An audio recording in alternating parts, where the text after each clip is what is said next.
Alors, seconde méthode pour calculer le grand J, eh bien, on va modifier l'écriture et on va utiliser en fait que diviser par 2 à la puissance 2, ça revient à multiplier par l'inverse de 2 à la puissance 2, c'est-à-dire multiplier par 1 divisé par 2 à la puissance 2. Alors, on va écrire ça tranquillement, c'est-à-dire que diviser 2 à la puissance moins 3, par 2 à la puissance 2, eh bien ça revient à multiplier 2 à la puissance moins 3 par l'inverse de 2 à la puissance 2, c'est-à-dire 1 divisé par 2 à la puissance 2.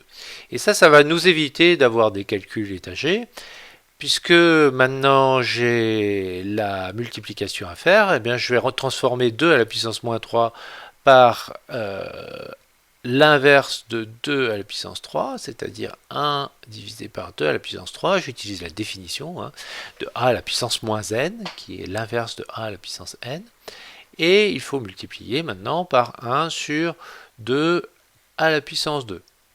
Alors, je vais expliciter ce qu'est 2 à la puissance 3, et bien c'est 1 divisé par 2 multiplié par 2 multiplié par 2, et que je dois multiplier par 1 divisé par 2 multiplié par 2.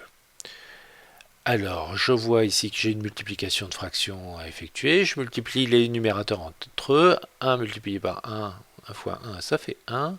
Et au dénominateur, eh bien j'ai 2 multiplié par 2, multiplié par 2, multiplié par 2, multiplié par 2. Je remarque que je retrouve bien, j qui est égal à 1 divisé par 2 à la puissance 5. Et ça fait bien également un 32e. Voilà, qui est toujours un nombre décimal, bien sûr. Et qui est une fraction irréductible.